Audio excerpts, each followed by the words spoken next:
നമസ്കാരം. ശബരിമല സ്വർണ്ണക്കൊള്ളയിലെ 4-6 പ്രതികളുടെ മുൻകൂർ ജാമ്യാപേക്ഷ തള്ളിക്കൊണ്ടുള്ള വിധിയിൽ കോടതി ഇന്നലെ വൻ തോക്കുകളെ കുറിച്ച് പരാമർശിച്ചത് 3 തവണയാണ്. ഒന്നോർക്കണം, ദേവസ്വം ബെഞ്ച് സ്വമേധയായി എടുത്ത കേസിൽ ദേവസ്വം വിജിലൻസ് അന്വേഷണം നടത്തി നൽകിയ റിപ്പോർട്ടിന്റെ അടിസ്ഥാനത്തിൽ കോടതി നേരിട്ട് രൂപീകരിച്ച പ്രത്യേക അന്വേഷണ സംഘം ഓരോ ഘട്ടത്തിലും കോടതിയുടെ കർശന മേൽനോട്ടത്തിലും നിർദ്ദേശത്തിലുമാണ് അന്വേഷണവുമായി മുന്നോട്ട് പോയത്. 6 ആഴ്ച പിന്നിട്ട് റിപ്പോർട്ട് നൽകിയപ്പോൾ നടപടിക്രമങ്ങൾ പൂർത്തീകരിക്കാൻ 4 ആഴ്ച കൂടി അനുവദിച്ചു.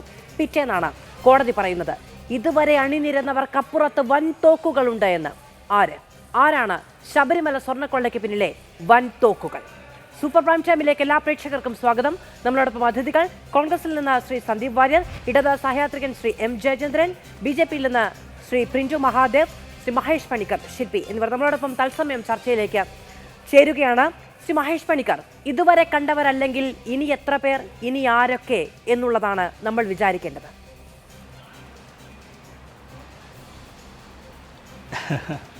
ഇതിനകത്ത് മെയിനായിട്ട് ധർമ്മശാസ്താവാണ്. ആ ധർമ്മശാസ്താവിൻ്റെ നീതി അല്ലെങ്കിൽ അങ്ങനത്തെ കാര്യങ്ങളുടെ ഒരു പ്രത്യക്ഷമായ രീതിയിലാണ് ഇപ്പോൾ കോടതിയുടെ നിർദ്ദേശം വന്നിരിക്കുന്നത്. കാര്യം ദൈവതുല്യരിലേക്കും അതിന് മേളിലോട്ടുള്ള ആൾക്കാരിലേക്കൊക്കെ ഉള്ളൊരു ആ പോക്ക് വളരെ സ്പഷ്ടമായിട്ട് കോടതി കണ്ടെത്തിയിട്ടുണ്ട്. അത് നമുക്ക് ശരിക്കും അത് വായിക്കാൻ പറ്റും. കഴിഞ്ഞ ദിവസം തന്നെ ഇപ്പം രാഹുൽ ഈശ്വർ ദിവേഷുമായിട്ടൊരു ചർച്ചയ്ക്കകത്ത് ഇങ്ങനെ ഇതിനെക്കുറിച്ചൊരു പരിഹാസ രീതിയിൽ ഈ അയ്യപ്പൻ്റെ ചൈതന്യത്തെക്കുറിച്ച് പറഞ്ഞപ്പോൾ ഇതൊക്കെ ഭക്തരുടെ ഹാലൂസിനേഷൻ ആണെന്നുള്ള രീതിയിലൊക്കെ അദ്ദേഹം പറഞ്ഞു. പക്ഷേ അടുത്ത ദിവസം അദ്ദേഹം ജയിലിലേക്ക് പോയി, ഇപ്പോൾ കാരാഗ്രഹത്തിലാണ്, പട്ടിണിയാണ്. അതുപോലെ തന്നെ നമ്മുടെ ഇപ്പോഴത്തെ ജയകുമാർ പ്രസിഡന്റ്, ഇപ്പോഴത്തെ അദ്ദേഹത്തിനും ഒരു കോടതി വ്യവഹാരം വന്നിരിക്കുകയാണ്. അദ്ദേഹം ജനുവരി 15 കോടതിയുടെ മുമ്പിലേക്ക് എത്തണമെന്നാണ് പറഞ്ഞിരിക്കുന്നത്. ഈ ജനുവരി 15 എന്ന് പറഞ്ഞാൽ നമ്മുടെ മകരവിളക്കിൻ്റെ തൊട്ടടുത്ത ദിവസമാണ്. അപ്പം അയ്യപ്പൻ്റെ ആ നീതിബോധം അത് ശരിക്കും ഉണർന്നിട്ടുണ്ട്. അവിടെ ഇനി ഒരു തട്ടിപ്പ്, ഒരു വെട്ടിപ്പ്, അതിന് എത്ര മന്ത്രിയായാലും തന്ത്രിയായാലും ഒരു കാര്യങ്ങളും നടക്കത്തില്ല. അത് ഉറപ്പായിരിക്കുകയാണ്. കാര്യം അതിൻ്റെ ഒരു പ്രത്യക്ഷമായിട്ടുള്ള കുറേ കാര്യങ്ങളാണ് ഇപ്പം നമ്മൾ കണ്ടുകൊണ്ടിരിക്കുന്നത്. കാര്യം അത് മനസ്സിലാക്കാൻ കുറച്ച് 1-2 കാര്യങ്ങൾ പറയാനുള്ള. ഇപ്പം ഈ തന്ത്രിയുടെയൊക്കെയുള്ള ആ ചില കാര്യങ്ങൾ, അവർ ഇപ്പോൾ ദൈവതുല്യരാണ്, അല്ലെങ്കിൽ വലിയ ഉദ്യോഗസ്ഥർ, അല്ലെങ്കിൽ വലിയ മന്ത്രിതലത്തിലുള്ള രാഷ്ട്രീയക്കാർ. അപ്പോൾ ഇവരൊക്കെ കുറച്ച് ഈ എന്താ പറയുക, അവർ നീതിയുടെയും നിയമത്തിൻ്റെയും ഒക്കെ അതീതരാണെന്ന് നമ്മൾ ചിന്തിക്കുന്ന ഒരു കാലഘട്ടത്തിൽ അതൊന്നുമല്ല. അയ്യപ്പൻ്റെ മുമ്പിൽ എല്ലാവരും ഒരുപോലെയാണ്. എല്ലാവരും ഇതിനകത്ത് വന്ന് വിധേയമായി, നീതിബോധത്തിനകത്ത് വിധേയമായി അവരെ സ്ക്രൂട്ടനി ചെയ്ത് അവരുടെ ആ മൊത്തം ഇതും പുറത്ത് വന്നേ പറ്റുമെന്നുള്ളതിൻ്റെ ഒരു തെളിവാണ് ഈ കാണുന്നതെല്ലാം. അതിന് വേണ്ടിയിട്ടുള്ള ഒരു അയ്യപ്പൻ്റെ തയ്യാറെടുപ്പുകളായിട്ട് ഈ കാണാൻ പറ്റൂ.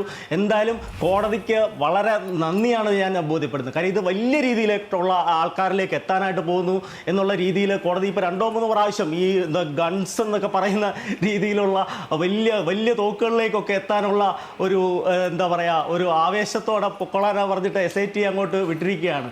അത് കൂടാണ്ട് ഇപ്പോൾ ED കൂടെ ഇതിൻ്റെ പുറത്ത് വന്നിരിക്കുകയാണ്. അപ്പോൾ എന്തായാലും നിസ്സാരമായ ഈ പറഞ്ഞ പൈസയുടെ ഒന്നും അല്ല, അതിൻ്റെ മുകളിൽ വലിയ കാര്യങ്ങളുണ്ടെന്നുള്ള കോടതിയുടെ ബോധ്യമാണ് ED കൂടെ അനുവദിച്ചിരിക്കുന്നത് ഇതിനകത്ത് കയറി ഇടപെടാനായിട്ട്. കാര്യം മാത്രമല്ല, ഇത് മൊത്തത്തിൽ ഒറിജിനൽ എടുത്തുകൊണ്ട് പോകാനാണ് പറയുന്നത്, അല്ലാണ്ട് പഴയ സ്വർണം കണ്ടെത്താനല്ല പറയുന്നത്. അപ്പം ഈ ഒറിജിനലും കാര്യങ്ങളും, ഇത് സിനിമാ ബന്ധം, ഇതിൻ്റെ അന്താരാഷ്ട്ര ബന്ധം, ഇതിൻ്റെ ബാക്കിയുള്ളവരെ എല്ലാം പരിശോധിച്ച് അത് വരാനുള്ള അയ്യപ്പൻ്റെ ആ ഒരു പൂർണ്ണമായ നീതി അവിടെ നടപ്പാക്കാനുള്ള തീരുമാനമായിട്ടുണ്ട്. അതിനുള്ള ഒരു പ്രവർത്തനമാണ് ഇപ്പോൾ നടന്നുകൊണ്ടിരിക്കുന്നത്. ആർക്കും ജാമ്യം കിട്ടുന്നില്ലല്ലോ. ഇത്രയും ദിവസമൊക്കെ കഴിഞ്ഞിട്ടും ഇത്രയും പ്രഗത്ഭർക്കൊക്കെ എന്തുകൊണ്ട് ജാമ്യം കിട്ടുന്നില്ല? ഇവിടെ അഡ്വക്കേറ്റുമാരില്ലേ? ഇവിടെ കോടതിക്ക് അപ്പോൾ സ്പഷ്ടമായിട്ട് ബോധ്യപ്പെട്ടിട്ടുണ്ട് അകത്തായവരൊക്കെ അല്ല, ഇതിൻ്റെ മേളിൽ പിന്നെ ആൾക്കാരുണ്ട്. പിന്നെ ഈ മറ്റേ തന്ത്രി പോലുള്ള ദൈവതുല്യരായിട്ടുള്ള ആൾക്കാരെയൊക്കെ ഇതിനകത്ത് ചോദ്യം ചെയ്യേണ്ട ആവശ്യമുണ്ട്. അവരൊക്കെ പരിശോധിക്കപ്പെടേണ്ടതുണ്ട്. അവരൊക്കെ കൊണ്ടുപോയിരിക്കുന്ന വാജിവാഹനം പോലെയുള്ള വലിയ കാര്യങ്ങൾ. എനിക്ക് പറയാനുള്ളൊരു കാര്യം, 2012 രാജഗോപാൽ പ്രസിഡന്റായിട്ടിരിക്കുമ്പോഴത്തേക്ക് ഈ തന്ത്രി കുടുംബവും ദേവസ്വം ബോർഡുമായിട്ടൊരു എഗ്രിമെൻ്റ് ഉണ്ടാക്കിയിട്ടുണ്ട്. ആ എഗ്രിമെൻറ്റിനകത്ത് വ്യക്തമായിട്ട് ഇതുപോലത്തെ 400 രൂപയായിരുന്നു അവരുടെ ശമ്പളം 12 ദിവസത്തേക്ക്. 12 ദിവസം മാത്രമേ അവർക്ക് അവിടെ യഥാർത്ഥത്തിൽ പൂജ ചെയ്യേണ്ട കാര്യമുള്ളൂ. ആ 12 ദിവസം 400 രൂപ എന്നുള്ളത് 1500 രൂപയാക്കി. 1500 രൂപയാക്കിയ കൂട്ടത്തിൽ ഈ പറഞ്ഞ ക്ഷേത്രവുമായിട്ട് ബന്ധപ്പെട്ട ഇതുപോലത്തെ പഴയ വിഗ്രഹങ്ങളോ പഴയ സാധനങ്ങളോ അവർ എടുക്കേണ്ടതല്ല, അവരുടെ അവകാശമല്ല എന്ന് പറഞ്ഞ് വ്യക്തമായിട്ട് പരസ്പരം അവർ ഉണ്ടാക്കിയിട്ട് പോലും 2017 ഇത് എടുത്തുകൊണ്ട് പോയി. അപ്പോൾ അത് കൊടുത്ത ഉദ്യോഗസ്ഥരും അന്നത്തെ ബോർഡും ഒക്കെ പ്രതികളാണ്. ഇത് വ്യക്തമായ കൊള്ളയാണ് ഈ നടന്നിരിക്കുന്നത്. അത് മൊത്തത്തിൽ അത് ഈ ഒരു പീരീഡിൽ ഇവരുടെ മാത്രമല്ല, അങ്ങോട്ട് ബാക്കിലോട്ട് എടുക്കുമ്പോഴത്തേക്ക് ഈ പറഞ്ഞ ഉണ്ണികൃഷ്ണൻ പോറ്റി അവിടെ എത്തിയ 2007 മുതൽ നടന്നിട്ടുള്ള സകല കാര്യങ്ങളും ഇതിനകത്ത് വരാനുണ്ട്. അതൊക്കെ വരുമ്പോഴത്തേക്ക് ഇതിൻ്റെ ഒരു ബീബിത്സത നമുക്കൊക്കെ മനസ്സിലാകത്തുള്ളൂ. എന്തായാലും ഇപ്പോഴത്തെ രീതിയിൽ ഇത് വളരെ വ്യക്തമായ രീതിയിലാണ് ഈ അന്വേഷണം പോയിക്കൊണ്ടിരിക്കുന്നത്. വളരെ സന്തോഷമുണ്ട്. കാര്യം അതിൻ്റെ ആ ഒരു വ്യാപ്തി ബഹുമാനപ്പെട്ട ഹൈക്കോടതിക്ക് അത് ബോധ്യമായിരിക്കുന്നു. ധർമ്മശാസ്താവിൻ്റെ ആ നീതിബോധത്തെയും ധർമ്മബോധത്തെയും കോടതി അതുപോലെ ഉൾക്കൊണ്ടിട്ടാണ് അവരുടെ പ്രവർത്തനം നടത്തുന്നത്. അത് അതിൻ്റെതായ രീതിയിൽ തന്നെ എത്തുമെന്നതിനാണ് എൻ്റെ വിശ്വാസം. കോടതി വിധിയിൽ പറയുന്നുണ്ട്, ഇപ്പോൾ ഈ അന്വേഷണം കൃത്യമായ ദിശയിലാണ് പോകുന്നത് എങ്കിലും അത് കുറച്ചുകൂടി വിപുലീകരിക്കേണ്ടതുണ്ട്. ഇതിന് പിന്നിൽ ആർക്കും ഒറ്റയ്ക്കത് സാധ്യമല്ല എന്നത് വ്യക്തമാകുന്ന പശ്ചാത്തലത്തിൽ ഇതിന് പിന്നിലുണ്ടായിരുന്ന വലിയ തോക്കുകൾ ആരാണ് എന്നത് അന്വേഷണത്തിന്റെ പരിധിയിൽ കൊണ്ടുവരേണ്ടതുണ്ട് എന്നതുകൂടിയാണ് കോടതി പറയുന്നത്. നിലവിൽ 2 FIRകളാണ് ഉള്ളത്. 8 പ്രതികളിലേക്കും അന്വേഷണം നീണ്ട് അതിന്റെ അന്തിമ റിപ്പോർട്ട് കോടതിയുടെ മുന്നിൽ വരുമ്പോഴാണ് കോടതി പറയുന്നത് ഇനിയും വലിയ തോക്കുകൾ ഇതിനുള്ളിലേക്ക് വരാനുണ്ട് എന്നുള്ളത്. ഈ 4 ആഴ്ചത്തെ സമയപരിധി കൊണ്ടോ അല്ലെങ്കിൽ ഈ 2 FIR കൊണ്ടോ അവസാനിക്കുന്നതല്ല ശബരിമല സ്വർണ്ണക്കൊള്ളയുമായി ബന്ധപ്പെട്ട അന്വേഷണങ്ങൾ എന്നതിന്റെ കൃത്യമായ സൂചനയാണ് കോടതി നമുക്ക് നൽകുകയും ചെയ്യുന്നത്. പ്രതിപക്ഷ നേതാവ് VD സതീശന്റെ ഒരു പ്രതികരണം കാണാം. SITയുടെ മീതെ അതിശക്തമായ സമ്മർദ്ദം മുഖ്യമന്ത്രിയുടെ ഓഫീസിൽ ചെലുത്തുന്നുണ്ട്. പരമാവധി വൈകിക്കാനേ പറ്റുള്ളൂ. കാരണം ഈ തെരഞ്ഞെടുപ്പ് കഴിയുന്നത് വരെ ഈ കടകംപള്ളിയെ ചോദ്യം ചെയ്യരുത് എന്ന സമ്മർദ്ദം SITയുടെ മീതെ മുഖ്യമന്ത്രിയുടെ ഓഫീസിൽ ചെലുത്തുന്നുണ്ട്. കാരണം കടകംപള്ളിയുടെ പേര് മുൻ ദേവസ്വം ബോർഡ് പ്രസിഡന്റുമാര് പറഞ്ഞു കഴിഞ്ഞു. പിന്നെ ഞങ്ങളുടെ കയ്യിൽ തെളിവുണ്ട്. 2018-ലും 2019-ലും കടകംപള്ളി സുരേന്ദ്രന് ഉണ്ണികൃഷ്ണൻ പോറ്റിയുമായി ബന്ധമുണ്ട് എന്നതിന്റെ തെളിവുകൾ പ്രതിപക്ഷത്തിന്റെ കയ്യിലുണ്ട്. വൻ തോക്കുകൾ, ഇപ്പോൾ ജയിലിലായ അവരെക്കാൾ വലിയ വൻ തോക്കുകൾ ഇതിന്റെ പുറകിൽ ഉണ്ടെന്ന് കോടതി പറഞ്ഞു. അവരെ കുറിച്ചുകൂടി അന്വേഷണം നടത്തണമെന്ന് കോടതി പറഞ്ഞു. എന്നിട്ട് പരമാവധി വൈകിപ്പിക്കുക. ശ്രീ സന്ദീപ് വാര്യർ, കടകംപള്ളി സുരേന്ദ്രന് വേണ്ടി മുഖ്യമന്ത്രി SITക്ക് മുകളിൽ സമ്മർദ്ദം ചെലുത്തുന്നു എന്നാണ് പ്രതിപക്ഷ നേതാവ് VD സതീശൻ ഇന്ന് മാധ്യമങ്ങളോട് പറഞ്ഞിരിക്കുന്നത്. ഒന്ന്, അദ്ദേഹത്തിന് അതിൽ ഉത്തമ ബോധ്യം വേണം, അല്ലെങ്കിൽ അങ്ങനെ പറയാനുള്ള തെളിവുകൾ വേണം. SIT കോടതിയുടെ നിരീക്ഷണത്തിലാണ് അന്വേഷണം നടത്തുന്നത്. കോടതിയോട് മാത്രമേ എന്തെങ്കിലും തരത്തിലുള്ള കമ്മിറ്റ്മെന്റ് പാടുള്ളൂ എന്ന് കൃത്യമായി പറഞ്ഞതിന് ശേഷമാണ് അന്വേഷണ സംഘത്തെ തന്നെ കോടതി നേരിട്ട് നിയോഗിക്കുകയും ചെയ്യുന്നത്. പ്രതിപക്ഷ നേതാവിന്റെ ബോധ്യം എന്താണ്? പ്രതിപക്ഷത്തിന്റെ ആരോപണത്തിന്റെ അടിസ്ഥാനം എന്താണ്? അല്ല മാധു, ഇത്തരം ഈ വിഷയത്തിൽ പത്മകുമാർ അറസ്റ്റിലായി ജയിലിൽ പോയിട്ട് ദിവസം എത്രയായി? പത്മകുമാർ അകത്ത് പോകുന്നതിന് മുമ്പ് തന്നെ പറഞ്ഞിട്ടുണ്ട് ദൈവതുല്യനായിട്ടുള്ള ഒരാൾക്ക് ഇതിൽ ബന്ധമുണ്ടെന്ന്. ആ ദൈവതുല്യനായിട്ടുള്ള ആൾ ആരാണെന്ന് ഈ പറയുന്ന SIT അന്വേഷിച്ച് കണ്ടെത്തിയിട്ടുണ്ടോ? ആ ദൈവതുല്യനായിട്ടുള്ള ആളിലേക്ക് അന്വേഷണം എത്തിയിട്ടുണ്ടോ? ബഹുമാനപ്പെട്ട ഹൈക്കോടതി തന്നെ വൻ തോക്കുകളെ കുറിച്ച് പറയുന്നു. അപ്പോൾ ഹൈക്കോടതിക്ക് ബോധ്യപ്പെട്ടത് കൊണ്ടാണല്ലോ ഇത് കേവലം പത്മകുമാറിലും വാസുവിലും ഒതുങ്ങില്ല അതിന് മുകളിലുള്ള ചില വൻ തോക്കുകൾ ഉണ്ടെന്നുള്ള പരാമർശം നടത്തിയിട്ടുള്ളത്. അതേ കാര്യമാണല്ലോ പ്രതിപക്ഷ നേതാവും പറഞ്ഞിട്ടുള്ളത്.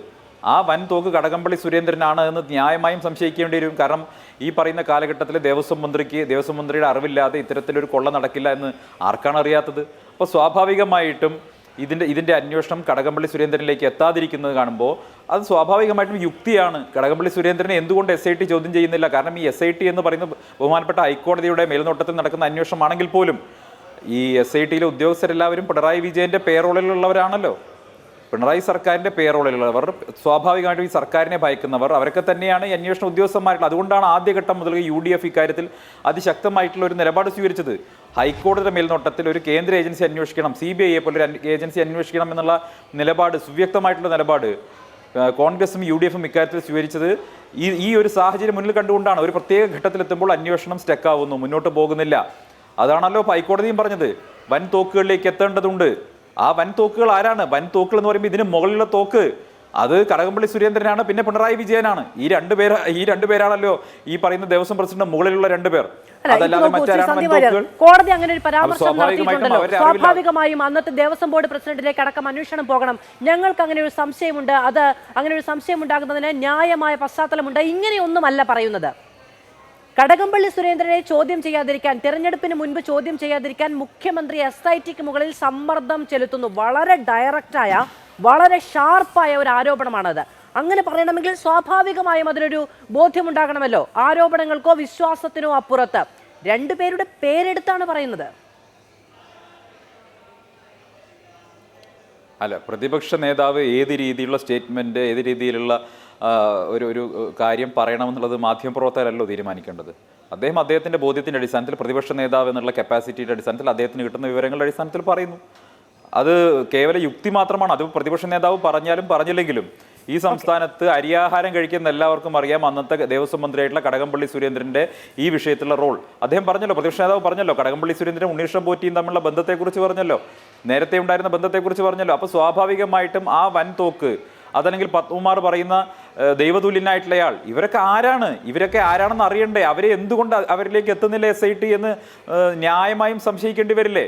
ആ ജനങ്ങളുടെ സംശയം, അയ്യപ്പ ഭക്തരുടെ സംശയമാണ് ബഹുമാനപ്പെട്ട പ്രതിപക്ഷ നേതാവ് ഉന്നയിച്ചിട്ടുള്ളത്.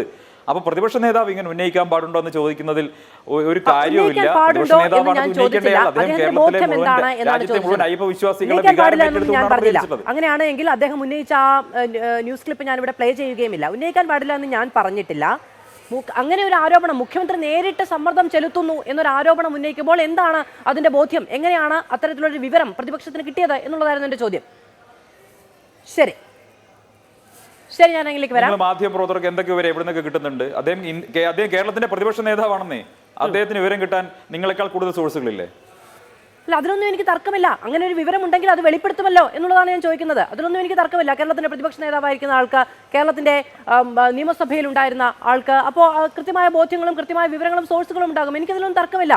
അങ്ങനെ ഉണ്ടെങ്കിൽ ഞാനൊരു ചോദ്യം ചോദിച്ചാൽ പറയുന്നതിന് ബുദ്ധിമുട്ടില്ലല്ലോ എന്ന് വിചാരിച്ച് ചോദിച്ചു എന്നേ ഉള്ളൂ. ചോദിക്കാൻ പാടില്ല എന്നില്ലല്ലോ സന്ദീപ് വാര്യർ.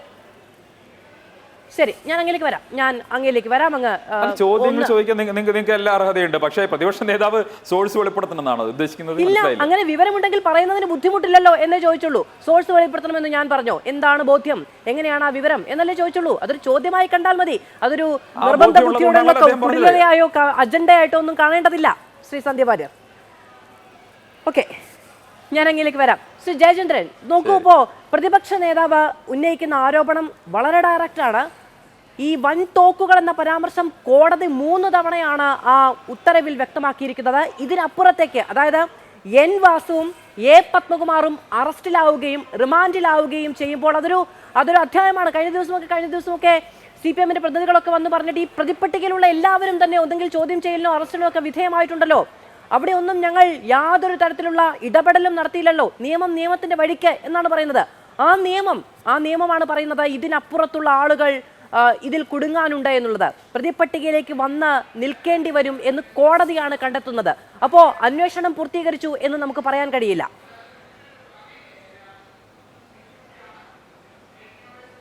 അതെ, പൂർത്തീകരിച്ചു എന്ന് പറയാൻ കഴിയില്ലല്ലോ. കേൾക്കാമോ? കേൾക്കാം ശ്രീജയൻ. ഇപ്പോൾ പിന്നെ പ്രതിപക്ഷ നേതാവ് ബഹുമാനായ ശ്രീ VD സതീശൻ പറഞ്ഞത് താങ്കൾ തന്നെ കേൾപ്പിച്ചു, ചോദ്യവും ചോദിച്ചല്ലോ. വലിയ സമ്മർദ്ദത്തിലാണ് SIT എന്നാണല്ലോ അദ്ദേഹം പറഞ്ഞിട്ടുള്ളത്. എനിക്ക് തിരിച്ചൊരു സംശയം മാധു, ഞാൻ അങ്ങോട്ട് ചോദിക്കുകയാണ്. ഈ ആയിരിക്കുന്ന SIT എന്ന് പറയുന്ന പ്രതിപക്ഷ നേതാവ് ഒരു ക്ലാരിറ്റി വരുത്തണമെന്ന് എനിക്ക് പറയാൻ കഴിയില്ല. കാരണം ഈ ചർച്ചയിൽ അദ്ദേഹം ഇല്ല, അദ്ദേഹത്തിൻ്റെ പ്രതിനിധിയായിട്ട് സന്ദീപ് വാര്യരുണ്ട് താനും. അപ്പോൾ അദ്ദേഹം പറയും എന്ന് ഞാൻ വിചാരിച്ചുകൊണ്ട് ചോദിക്കുകയാണ്. ഈ പിന്നെ ജാമ്യം കൊടുത്തില്ലല്ലോ, മഹേഷ് പണിക്കർ സൂചിപ്പിച്ചല്ലോ ജാമ്യം കൊടുക്കാത്ത ആൾക്കാരുടെ പ്രശ്നം. അപ്പോൾ ജാമ്യം കൊടുക്കുമ്പോൾ കോടതിയിൽ, ഏത് കോടതിയിലാണെങ്കിലും ജാമ്യത്തിൻ്റെ വാദം നടക്കുമ്പോൾ, ഇപ്പോൾ ഈ കേസിലാണെങ്കിൽ പ്രോസിക്യൂഷൻ്റെ നിലപാട് സ്വാഭാവികമായും കോടതി ആരായുമല്ലോ. പ്രോസിക്യൂഷൻ ദുർബലമായിട്ടാണ് കോടതിയിൽ വാദിച്ചത്. അവർക്ക് ജാമ്യം കൊടുക്കുന്നതിൽ തെറ്റില്ല എന്നുള്ള മട്ടിലാണ് വാദിച്ചത് എന്നൊരു അഭിപ്രായം പ്രതിപക്ഷ നേതാവിനുള്ളതായിട്ട് ഞാൻ കേട്ടില്ല.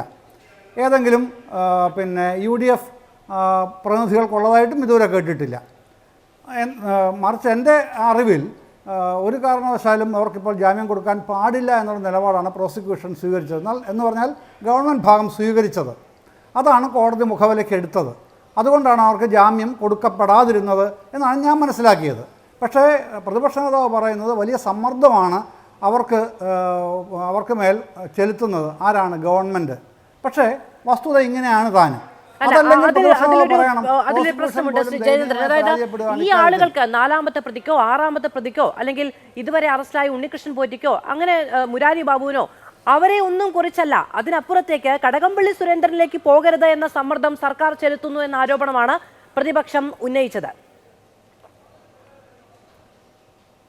ആയിക്കോട്ടെ, ഞാൻ സമ്മതിക്കുന്നേ. ഞാൻ അവരുടെ ആരോപണങ്ങളെ കുറച്ച് കാണുകയോ കുറച്ച് പറയുകയോ അല്ല മാധു. എനിക്കങ്ങനെ ഒരു അഭിപ്രായമില്ല. ഞാൻ അവരുടെ വിയോജിപ്പുകളെയോ വിമർശനങ്ങളെയോ കുറച്ച് കാണുന്നുമില്ല. അതിനെ മുഖവിലേക്ക് എടുത്തുകൊണ്ട് തന്നെയാണ് ഞാൻ പറയുന്നത്. പിന്നെ വളരെ ഉത്തരവാദിത്തോടെ തന്നെയാണ് ഞാൻ പറയുന്നത്, മുഖവിലേക്ക് എടുത്തുകൊണ്ട് തന്നെയാണ് പറയുന്നത്. പക്ഷേ ഇത്തരത്തിലുള്ളൊരു വാദം പ്രോസിക്യൂഷൻ ദുർബലമായി ഈ പ്രതികൾക്ക് വേണ്ടി വാദിക്കുന്നു എന്നൊരു ആക്ഷേപം അവിടെ വന്നിട്ടില്ല എന്നുള്ളതാണ് ഒന്ന്. രണ്ടാമത് പിന്നെ ഈ ദൈവതുല്യനായ ആൾ എന്ന് പറഞ്ഞു എന്നാണ് സന്ദീപ് വാര്യർ പറഞ്ഞത്. അങ്ങനെയല്ല, പ്രയോഗം അങ്ങനെയല്ല. പിന്നെ ദൈവതുല്യം കാണുന്നവർ എന്നാണ് പത്മകുമാറിൻ്റെ പദപ്രയോഗം. ദൈവതുല്യം കാണുന്നവർ തുല്യൻ എന്നല്ല, തുല്യം കാണുന്നവർ എന്ന് പറയുമ്പോൾ ഒരാളല്ലല്ലോ, ഒന്നിൽ കൂടുതൽ ആൾക്കാർ സ്വാഭാവികമായിട്ടും ഉണ്ടാവുമല്ലോ. അതാരൊക്കെയാണെന്ന് കണ്ടെത്തിക്കോട്ടെ.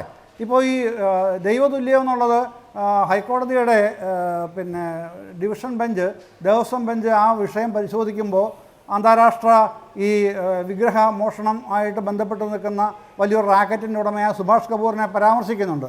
സുഭാഷ് കപൂറിനെ ഇടപെട്ടു എന്നല്ല, അത്തരക്കാർ എന്നാണ് ഹൈക്കോടതി പറഞ്ഞിട്ടുള്ളത്. സുഭാഷ് കപൂറിനെ പോലെ ഉള്ളവർ എന്നാണ് പറഞ്ഞിട്ടുള്ളത്. പക്ഷേ ഇവിടെ അദ്ദേഹം പറയുന്നത് ദൈവതുല്യം കാണുന്നവർ എന്നാണ് പത്മകുമാറിൻ്റെ സ്റ്റേറ്റ്മെൻറ്റിൽ അന്ന് നമ്മളെല്ലാം കേട്ടത്. അതിനെപ്പോൾ ദൈവതുല്യം അല്ലെങ്കിൽ ദൈവതുല്യൻ എന്നുള്ള നിലയിലേക്ക് മാറ്റിക്കൊണ്ടൊന്നും പ്രയോജനമില്ല. പത്മകുമാർ പറഞ്ഞ അവിടെ നിൽക്കുന്നത് തന്നെയുണ്ട്. ഇനി അത് ആരൊക്കെയാണ്? അത് പിന്നെ ഏതെങ്കിലും ആരോപിക്കുന്ന കടകംപള്ളി സുരേന്ദ്രനെ പറ്റിയാണ് ആരോപണം ഡയറക്റ്റായിട്ട് ഉന്നയിക്കുന്നത്. സന്ദീപ് വാര്യർ അതാണല്ലോ പറയുന്നത്. ഉണ്ടെങ്കിൽ പറയട്ടെന്നേ.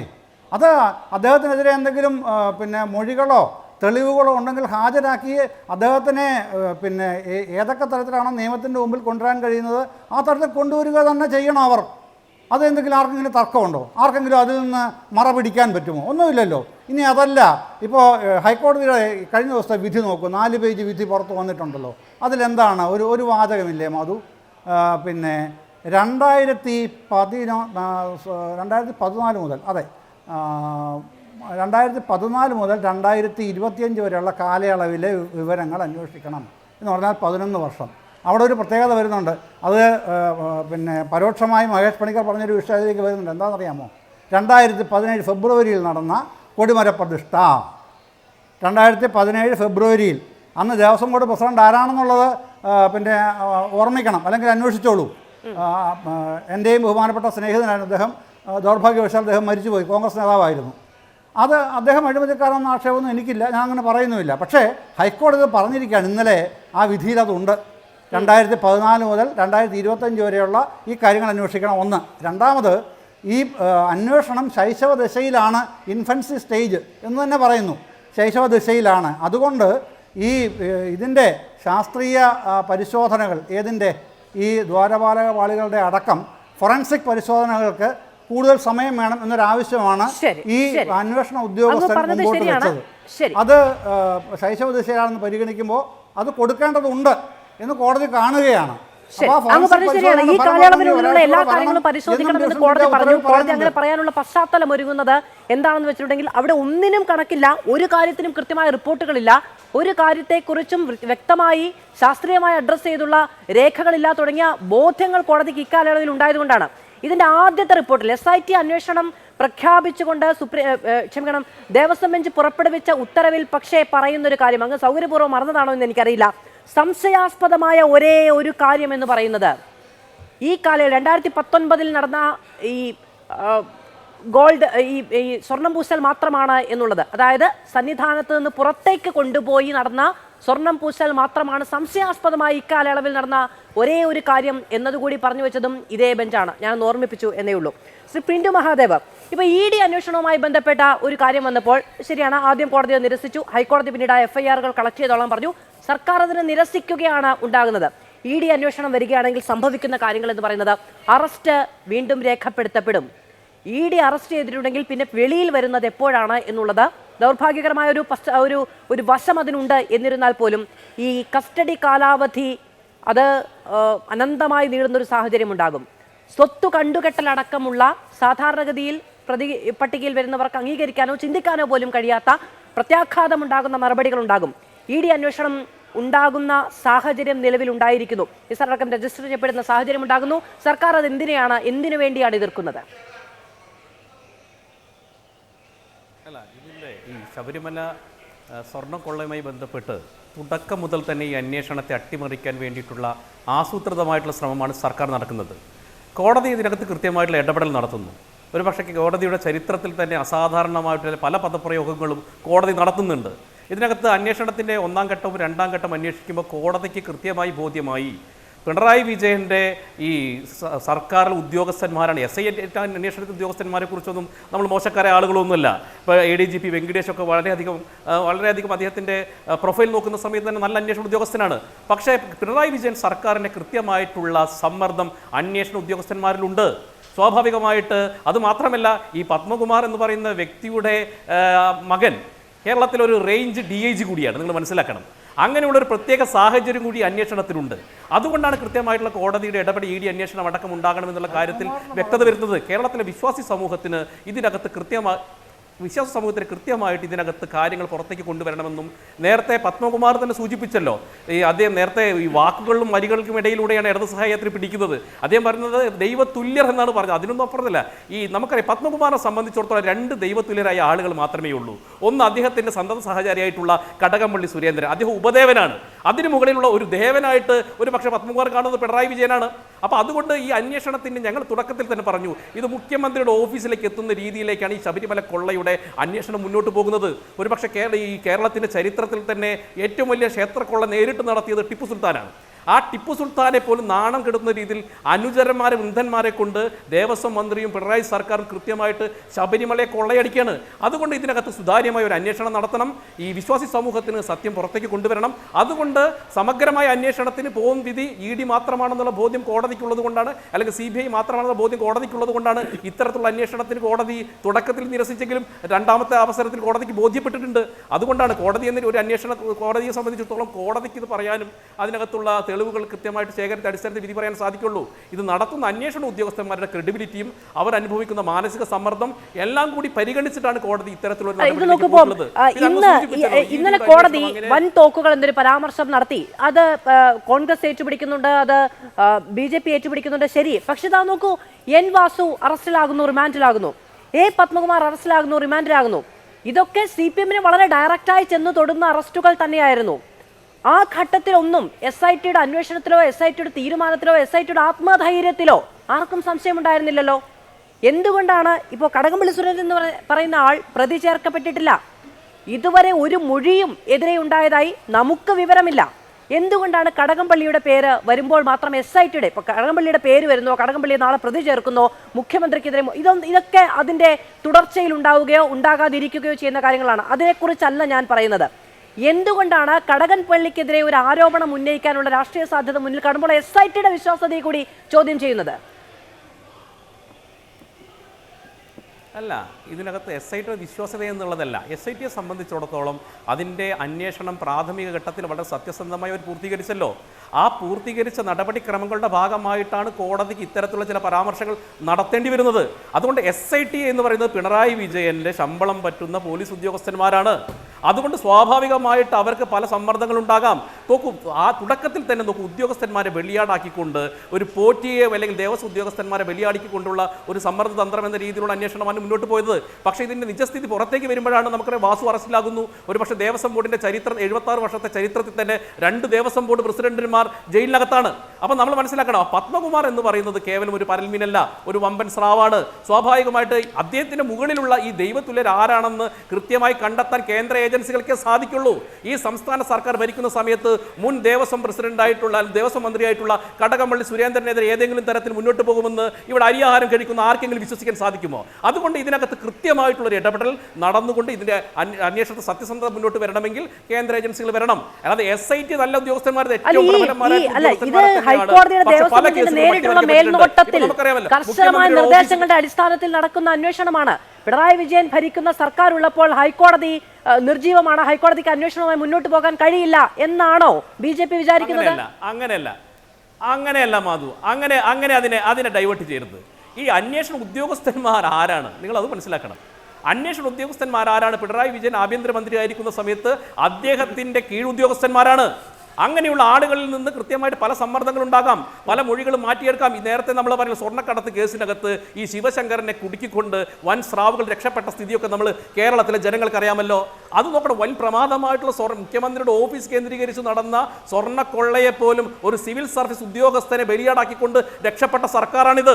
അങ്ങനെയുള്ള സർക്കാരിൽ നിന്ന് ഏത് നീതിബോധമാണ് ഈ കേന്ദ്ര ഏജൻസികൾ അന്വേഷിച്ചല്ലോ, കേന്ദ്ര ഏജൻസികളെ സ്വാധീനിച്ചോ? പിണറായി വിജയന്റെ ഉദ്യോഗസ്ഥരും പിണറായി വിജയന്റെ സർക്കാരും ചേർന്ന് കേന്ദ്ര ഏജൻസികളെ സ്വാധീനിച്ചോ? കേന്ദ്ര ഏജൻസികൾ അന്വേഷിച്ചത് കൊണ്ടാണ് അന്നത്തെ മുഖ്യമന്ത്രിയുടെ പ്രിൻസിപ്പൽ സെക്രട്ടറി ആയിരുന്ന ശിവശങ്കരൻ ജയിലിനകത്തേക്ക് പോയത്. മനസ്സിലാക്കണം, ശിവശങ്കരനെ ബലിയാടാക്കിയെന്നാണല്ലോ പറഞ്ഞത്. അത് കേന്ദ്ര ഏജൻസികളാണോ ബലിയാടാക്കിയത്? എന്നിട്ട് കേന്ദ്ര ഏജൻസികൾ ചേർന്ന് മുഖ്യമന്ത്രിയുടെ ഓഫീസിനെ രക്ഷിച്ചെടുക്കുകയായിരുന്നോ? അങ്ങനെയല്ലോ. കേരളത്തിൽ നിങ്ങൾ നോക്ക്, കേരളത്തിൽ നടന്നിട്ടുള്ള പ്രമാദമായിട്ടുള്ള ഇത്ര അഴിമതി കഥകളിലേക്ക് എത്ര ഉദ്യോഗസ്ഥന്മാർ എത്ര നമ്മുടെ മുഖ്യമന്ത്രിമാരോ മന്ത്രിമാരോ ശിക്ഷിക്കപ്പെട്ടിട്ടുണ്ട്? ബാലകൃഷ്ണപിള്ളയെ ഒഴികെ ഒരു മന്ത്രി ശിക്ഷിക്കപ്പെട്ടിട്ടില്ല. ആ വ്യവസ്ഥയ്ക്ക് ഒരു മാറ്റമാണ് കേന്ദ്ര സർക്കാർ കൊണ്ടുവരുന്നത്. അതുകൊണ്ടാണ് പല മുഖ്യമന്ത്രിമാരും ഇടപെടുകയാണ്. അങ്ങ് നേരത്തെ പറഞ്ഞതിൽ അങ്ങ് തന്നെ റദ്ദാക്കിയ, അങ്ങ് പറഞ്ഞതിനെ തന്നെ റദ്ദാക്കിയ ഒരു ഘടകവിരുദ്ധത വന്നപ്പോൾ ഞാൻ ചോദിച്ചാണ്. നമ്മുടെ വിഷയം അതല്ല. ശ്രീ മഹേഷ് പണിക്കരി, 4-ാം പ്രതിയുടെ മുൻകൂർ ജാമ്യാപേക്ഷ തള്ളിക്കൊണ്ട് കോടതി സംസാരിക്കുന്ന സമയത്ത് ഇതിൽ ഫസ്റ്റ് അക്യൂസ്ഡിന് സാധനങ്ങൾ കൈമാറ്റം ചെയ്യാനുള്ള ഉത്തരവ് as per the decision of the tantri and under the supervision of the Devaswom commissioner, ഇവരുടെ രണ്ടുപേരുടെയും അറിവോടും സമ്മതത്തോടും കൂടിയാണ്, തീരുമാനത്തോടും കൂടിയാണ് എന്നതുകൂടി വ്യക്തമാക്കിക്കൊണ്ടാണ്. അപ്പോൾ ഭരണപരമായ തീരുമാനങ്ങൾ എടുക്കുന്നവരും നയപരമായ തീരുമാനങ്ങൾ എടുക്കുന്നവരും ആരും അതിൽ നിന്ന് മാറി നിന്നിട്ടില്ല എന്ന് കോടതിക്ക് ബോധ്യമാകുന്നുണ്ട്. തീർച്ചയായിട്ടും അതിനകത്ത് നമ്മൾ പ്രധാനമായിട്ട് മനസ്സിലാക്കുന്നത് 2019 ജൂലൈ മാസം 19-20 തീയതികളിൽ ഇളക്കിയ ദ്വാരപാലക ശില്പത്തിലുള്ള പാളി മാത്രമാണ് എല്ലാവരുടെയും മനസ്സിലുള്ളത്. പക്ഷേ അതിനു മുമ്പ് ഇവരിളക്കിയ കട്ടളയുടെ ഇതുണ്ട്. അതിനു മുമ്പ് മാർച്ച് മാസം 11-ാം തീയതി സെറ്റ് ചെയ്ത കഥകുണ്ട്. അപ്പം ഈ 3-4 കാര്യങ്ങൾ ഇതിനെല്ലാം അനുജ്ഞ വേണ്ടതാണ്. ഇതെല്ലാം ദേവൻ ഈ കഥകൊക്കെ ഇളക്കുക, കട്ടള ഇളക്കുക എന്നൊക്കെ പറഞ്ഞു കഴിഞ്ഞാൽ അവിടെ ആ ടൈപ്പ് ആൾക്കാർ മൊത്തത്തിൽ അവർ നിന്ന് വേണം. ശില്പികളെ കൊണ്ട് ആദ്യം ഒരു പൂജ ചെയ്ത് ഒരു കലശമാടി ഈ സ്ഥാനത്തിലത് അവർ വേണം ആദ്യം അത് ഇളക്കാൻ. ഒരു പീസ് ഇളക്കിയിട്ടാണ് ബാക്കി ശില്പികളെ കൊണ്ട് ഇത് ഇളക്കിപ്പിക്കുക എന്ത് പണികളും ചെയ്യുന്നത്. അതൊരു ദേവൻ്റെ ഇതുപോലെയാണ്. ഈ 3 കാര്യങ്ങളും അങ്ങനത്തെ കാര്യം തന്നെയാണ്. കട്ടളയായാലും ശരി, കഥകാണേലും ശരി, ഈ പറഞ്ഞ ധാരപാലക ഇതാണേലും ശരി. അപ്പം അവരുടെ സാന്നിധ്യത്തിൽ അവർ ജസ്റ്റ് ഒരു പേപ്പർ എഴുതി കൊടുക്കുകയല്ല, ഇവർ ആ ഒരു ഉത്തരവ് അങ്ങോട്ട് നിങ്ങൾ എടുത്തോന്നും പറഞ്ഞ് കൊടുക്കുകയല്ല. അവരുടെ സാന്നിധ്യത്തിലാണ് ഇത് ഇളക്കുന്നത്, സാന്നിധ്യത്തിലാണ് തിരിച്ച് ഫിറ്റ് ചെയ്യുന്നത്. അപ്പം ആദ്യം മുതൽ ഈ കഥകിൻ്റെ കാര്യം മുതൽ കഥക് വന്നു, അത് ഫിറ്റ് ചെയ്തു, അത് കഴിഞ്ഞ് കട്ടള എടുക്കുന്നു, കട്ടള കഴിഞ്ഞ് അത് ഫിറ്റ് ചെയ്തു, അത് കഴിഞ്ഞിട്ട് ധാരപാലകൾ എടുക്കുന്നു. ഈ ധാരപാലകൾ ഇപ്പോൾ ചന്ദ്രഗ്രഹണത്തിൽ ഇപ്പോൾ രണ്ടാമത് അതുപോലെ എടുക്കാൻ പോയപ്പോഴാണ് ഈ പ്രശ്നമെല്ലാം നമ്മുടെ മുമ്പിൽ വരുന്നത്. അപ്പോൾ വിജയമല്യ കൊടുത്ത സ്വർണം 3 പ്രാവശ്യമായിട്ട് ഇവർ തട്ടിയെടുത്തതിനകത്ത് ഈ 3-നകത്തും ഇൻവോൾവ് ആയിട്ടുണ്ട് എല്ലാവരും. അവിടുത്തെ ഈ പറഞ്ഞ ദൈവതുല്യരെന്ന് നമ്മൾ ആരോപിക്കുന്ന എല്ലാവരും. അപ്പം ആ പറഞ്ഞ കൂട്ടത്തിൽപ്പെടുന്ന അദ്ദേഹത്തിന് മാത്രമായിട്ട് ഇതിൽ നിന്ന് മാറി നിന്നിട്ട് ഇതൊന്നും ഞാനൊന്നും കണ്ടില്ല എന്ന് പറഞ്ഞ് നിൽക്കാൻ പറ്റത്തില്ല. 3 പ്രാവശ്യമായിട്ടാണ്, ഒരു പ്രാവശ്യം അല്ല. ഇത് കഴിഞ്ഞിട്ട് ഈ 2019 ഇത് സെറ്റ് ചെയ്തിട്ട് 2020 തന്നെ ഇതൊരു കേടായി, ഇതിനകത്ത് കളർ പോയി, രണ്ടാമത് ചെയ്യണമെന്ന് പറഞ്ഞ് അടുത്ത ആപ്ലിക്കേഷൻ ഇട്ടിട്ടുണ്ട്. അത് കൂടാണ്ട് 2024 ആപ്ലിക്കേഷൻ ഇട്ടിട്ടുണ്ട്. 2024 ആപ്ലിക്കേഷനാണ് ഇപ്പോൾ നടന്നതേ ഉള്ളൂ.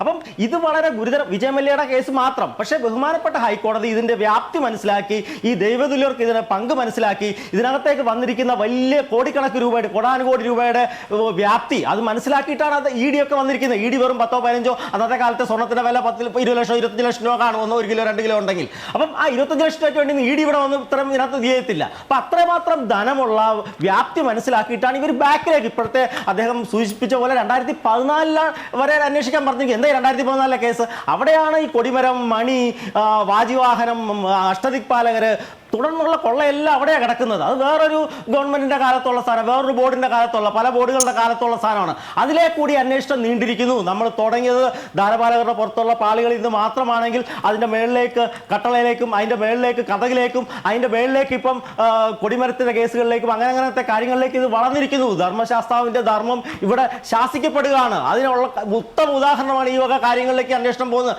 അതുകൊണ്ടാണ് അവർക്ക് സമയം കൊടുത്തിരിക്കുന്നത്. ഈ ഉത്തരവാദിത്വം ഉള്ളതുകൊണ്ടാണ് ഇവർക്കൊന്നും ജാമ്യം കിട്ടാത്തത്. അതുകൊണ്ടാണ് ഈ ബാക്കിയുള്ളവർക്കെല്ലാം ഇതുപോലെ പ്രശ്നങ്ങൾ വരുന്നത്. വെറുതെ പ്രോസിക്യൂഷൻ ഒന്നും ഇവരെ സാർ പറഞ്ഞ പോലെ അവരെ ഒന്നും എതിർത്തിട്ടില്ല. അത് പൂർണ്ണമായിട്ട് തന്നെ അത്ര കോടതിക്ക് ബോധ്യപ്പെട്ടിട്ടല്ലേ ഇത് ചെയ്യുന്നത്. കോടതി വ്യക്തമായിട്ട് ബോധ്യപ്പെട്ടിട്ടുണ്ട് ഇതിനകത്ത് നടക്കുന്ന ഈ വലിയ കൊള്ള, ശബരിമലയായിട്ട് ബന്ധപ്പെട്ട വലിയ കൊള്ളയെ കുറിച്ചിട്ടുള്ള ബോധ്യമുണ്ട്. അതിനനുസരിച്ചുള്ള പ്രവർത്തനമാണ് നടന്നു വരുന്നത്. ശരി, തീർച്ചയായും 6-ാം പ്രതിയുടെ ജാമ്യാപേക്ഷ തള്ളിക്കൊണ്ട് കോടതി തന്നെ പറയുന്നുണ്ട് അദ്ദേഹം അവിടെ ജോയിൻ ചെയ്യുന്ന സമയത്തിന് മുന്നോടിയായി തന്നെ ഈ ഗൂഢാലോചനയുടെ സിംഹഭാഗവും പൂർത്തിയായിട്ടുണ്ട്. അതുകൊണ്ട് അത്തരത്തിലുള്ള കാര്യങ്ങൾക്കപ്പുറത്ത് ഉത്തരവാദിത്തം, ഇതിന്റെ വാല്യബിൾ ആയിട്ടുള്ള കാര്യങ്ങൾ കൈകാര്യം ചെയ്യുന്നതടക്കമുള്ള കാര്യങ്ങളിലെ ഉത്തരവാദിത്തം നിർവഹിക്കുന്നതിലെ വീഴ്ചയടക്കം ചൂണ്ടിക്കാണിച്ചുകൊണ്ടാണ് മുൻകൂർ ജാമ്യ ഹർജി തള്ളുകയും ചെയ്യുന്നത്. മാത്രമല്ല ഇവരെല്ലാവരും വളരെ ശക്തരാണ്. ഇവർക്കെല്ലാവർക്കും തെളിവുകൾ നശിപ്പിക്കാനും സാക്ഷിമൊഴികളെ സ്വാധീനിക്കാനും കഴിയുന്ന തരത്തിലുള്ള അധികാരമുണ്ട് എന്നത് കൂടി തിരിച്ചറിഞ്ഞുകൊണ്ടാണ് കോടതി ആ ജാമ്യ ഹർജികളൊക്കെ തള്ളുകയും ചെയ്യുന്നത്. ശ്രീ സന്ദീപ് വാര്യർ, എല്ലാവരും അറസ്റ്റിലാവുകയോ ചോദ്യം ചെയ്യപ്പെടുകയോ ചെയ്തിട്ടുണ്ട്. എൻ വാസുവും എ പത്മകുമാറും അടക്കമുള്ളവർ അറസ്റ്റിലാകുമ്പോൾ സർക്കാർ ഒരു തരത്തിലും അതിൽ ഇടപെട്ടിട്ടില്ല എന്നതിന്റെ സൂചനയല്ലേ തുടങ്ങിയ കാര്യങ്ങളാണ് കഴിഞ്ഞ ചർച്ചകളിലൊക്കെ ഉണ്ടായിരിക്കുന്നത്. ആരാണ് അല്ലെങ്കിൽ ആരായിരിക്കണം ഇപ്പോൾ ആ കാലത്തെ ഈ തട്ടിപ്പ് നടന്നു എന്ന് കോടതി തന്നെ സംശയലേശമന്യേ പറയുന്ന കാലത്തെ ദേവസ്വം ബോർഡിന്റെ പ്രസിഡന്റ് അടക്കം അറസ്റ്റിലാവുകയും റിമാൻഡിലാവുകയും ചെയ്തിട്ടുണ്ടെങ്കിൽ അതിന് മുകളിൽ ആര് എന്നൊരു ചോദ്യം അസ്വാഭാവികമായ ഒരു ആകാംക്ഷ ഉണ്ടാക്കുന്നതാണ്.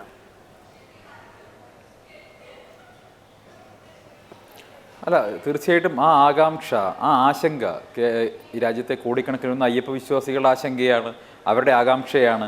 ഈ ശബരിമല അയ്യപ്പന് സമർപ്പിക്കപ്പെട്ട സ്വർണം മുഴുവൻ മോഷ്ടിച്ചെടുത്ത ദൈവതുല്യരായിട്ടുള്ള അതല്ലെങ്കിൽ വൻ തോക്കുകൾ ആരൊക്കെയാണ് എന്നത് പൊതുജനങ്ങൾക്ക് അറിയേണ്ടതുണ്ട്. കോടിക്കണക്കിന് രൂപയുടെ കൊള്ള നടന്നിരിക്കുന്നു. മൂല്യം കണക്കാക്കാനാകാത്ത തരത്തിലുള്ള അത്രയും വലിയ കൊള്ള നടന്നിരിക്കുന്നു. അതിൽ അന്താരാഷ്ട്ര സംഘങ്ങളുടെ ഗൂഢാലോചന പോലും സംശയിക്കപ്പെടുന്ന സാഹചര്യത്തിൽ തീർച്ചയായിട്ടും ഒരു വലിയ അന്വേഷണം ഇതിനാവശ്യമുണ്ട്. ഇവിടെ ഞങ്ങൾ ആദ്യം മുതലേ പറഞ്ഞത് എന്താണ്, ഈ അന്വേഷണം നടത്തുന്ന ഉദ്യോഗസ്ഥർ പിണറായി സർക്കാരുമായി ബന്ധപ്പെട്ടതായതിനാൽ ഇത് നീതി നടപ്പിലാവുക മാത്രമല്ല, നീതി നടപ്പിലായി എന്ന് ജനങ്ങൾക്ക് ബോധ്യപ്പെടുക കൂടി വേണമല്ലോ. അപ്പോൾ സ്വാഭാവികമായിട്ടും ഇത് അന്വേഷിക്കുന്ന സംഘത്തിന് മേൽ സമ്മർദ്ദം ഉണ്ടാകുമെന്നുള്ളത് അത് കേരളത്തെ സംബന്ധിച്ച് അറിയുന്ന എല്ലാവർക്കും അറിയുന്നതാണ്. ഇപ്പോൾ നോക്കൂ, ഇവിടെ BJP പ്രതിനിധി ഒരു കാര്യം പറഞ്ഞ് വളരെ റെലവൻ്റ് ആയിട്ടുള്ള കാര്യമാണ്. അദ്ദേഹം ഒരു സത്യം പറഞ്ഞു. എന്താണ്? ശിവശങ്കറിനെ ബലിയാടാക്കി ഞങ്ങൾ ഈ സ്വർണ്ണക്കടത്ത് അന്വേഷണം ഞങ്ങളുടെ ഏജൻസി തീർത്തു കൊടുത്തു എന്ന് അദ്ദേഹം പറഞ്ഞല്ലോ. അപ്പോൾ ഈ പാലം നേരത്തെ തന്നെ നിർമ്മിക്കപ്പെട്ടിട്ടുണ്ട്. ശങ്കർ സിമെന്റിന്റെ കരുത്തുള്ള ഒരു പാലം BJPക്കും CPMനും ഇടയിൽ നിർമ്മിക്കപ്പെട്ടു എന്ന് ഇപ്പോൾ BJP പ്രതിനിധി ഇവിടെ സമ്മതിച്ചിരിക്കുകയാണ്. അദ്ദേഹം അഡ്മിറ്റ് ചെയ്തിരിക്കുകയാണ്. അഡ്മിഷനാണ് നടന്നത്. ഇനിയിപ്പോൾ തിരുത്താൻ കഴിയില്ലല്ലോ. കാരണം ശിവശങ്കർ ബലിയാടാണെന്ന് അദ്ദേഹം പറഞ്ഞു. ആ ശിവശങ്കറിനെ ബലിയാടാക്കി അന്വേഷണം അവസാനിപ്പിച്ചു എന്ന് അദ്ദേഹം പറഞ്ഞു. അപ്പോൾ സ്വാഭാവികമായിട്ടും പറഞ്ഞ കാര്യങ്ങളെ തെറ്റിദ്ധരിപ്പിക്കില്ല. താങ്കൾ പറഞ്ഞ കാര്യമാണ് ഇവിടെ പറഞ്ഞ കാര്യങ്ങളെ തെറ്റിദ്ധരിപ്പിക്കുന്നു. അല്ല, താങ്കൾ ശിവശങ്കറിനെ ബലിയാടാക്കി അന്വേഷണം അവസാനിപ്പിച്ചു, അന്വേഷണം അട്ടിമറിച്ചു എന്ന് പറഞ്ഞാൽ അതിന്റെ അർത്ഥം എന്താ? അല്ല, പിണറായി സർക്കാർ ശിവശങ്കറിനെ ബലിയാടാക്കി എന്താ സംശയം?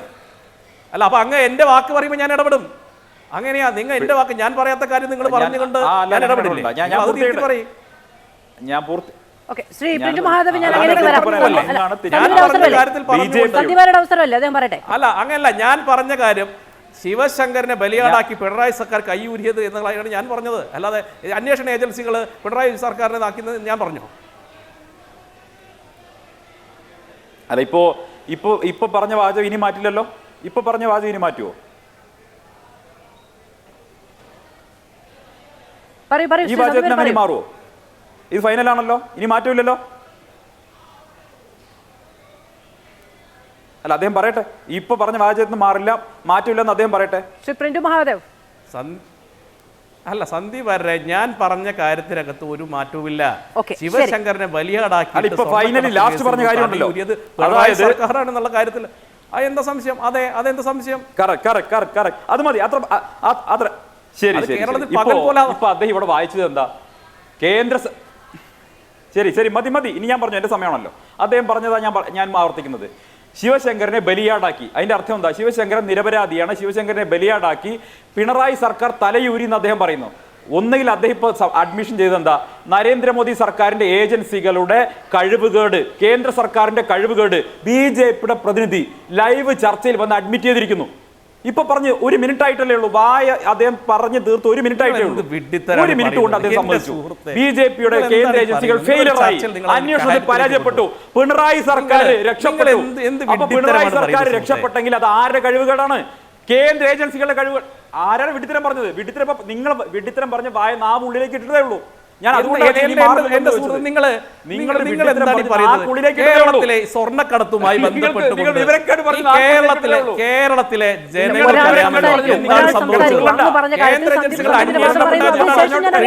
സെക്രട്ടറി ഉള്ളിലകത്തേക്ക് പോയത് നിങ്ങളത് നിങ്ങൾ ഈ മനസ്സിലാക്കണം. കണ്ടുമുട്ടുമ്പോഴൊക്കെ അങ്ങോട്ടും ഇങ്ങോട്ടും വെല്ലുവിളിക്കാൻ നിന്ന് എന്ത് ചെയ്യും? അല്ല, വെല്ലുവിളിയല്ലോ. എന്റെ അദ്ദേഹം പറയുന്ന കാര്യങ്ങൾ അതേ കാര്യമാണ് ഞാൻ ആവർത്തിക്കുന്നത്. ഞാൻ അത് വിശകലനം ചെയ്യാണ്. ഞാൻ പ്രിന്റു ദയവേത് പ്രിന്റുവിന്റെ സമയത്ത് സംസാരിക്കൂ. പറഞ്ഞ വാചകം എന്താ? അല്ല പിന്നെ നിങ്ങൾ അത്തരം ഒരു നാൾ വഴി വിശകലനം ചെയ്യണ്ട. അല്ല നിങ്ങൾ എന്തിനാണ് ഇങ്ങനെ ടെൻഷൻ? ഞാൻ ഇടപെടാം. ഈ നിലയ്ക്ക് പോയാൽ ശരിയാവില്ല. സംസാരിക്കാൻ വന്നിരിക്കുന്നതാണ്.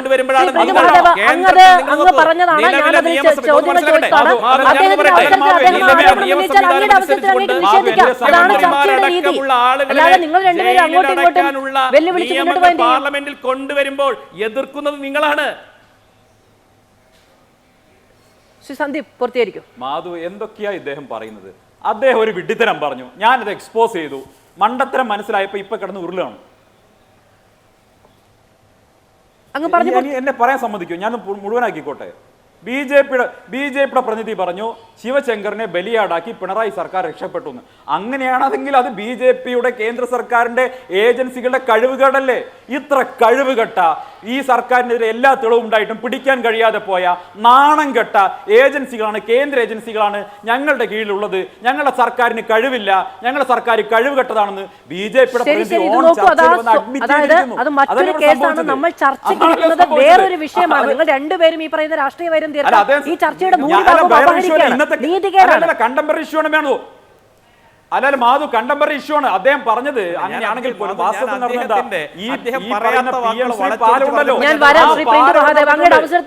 പാലം പണിയുടെ ഭാഗമാണ്. ആ പാലം പണിയുടെ ഭാഗമാണെന്നേ CPM BJP പാലം പണിയുടെ ഭാഗമാണ് സ്വർണ്ണക്കടത്ത് അന്വേഷണത്തിൽ അട്ടിമറിക്കപ്പെട്ടത്. അത് അദ്ദേഹത്തിന് പറയാൻ പറ്റാത്തതുകൊണ്ടാ അദ്ദേഹം പറഞ്ഞത് ഈ കേസിൽ നിന്ന് ശിവശങ്കറിനെ ബലിയാടാക്കി പിണറായി രക്ഷപ്പെട്ടു എന്ന് പറയുമ്പോൾ അത് ഒന്നുകിൽ സ്വന്തം ഏജൻസികളുടെ കഴിവുകേട്, സ്വന്തം സർക്കാരിന്റെ കഴിവുകേട്, അതല്ലെങ്കിൽ നിങ്ങൾ തമ്മിൽ ഉണ്ടാക്കിയുള്ള ധാരണ. അതിലേതാന്ന് പറഞ്ഞാൽ മതി. ഒന്നുകിൽ CPM BJP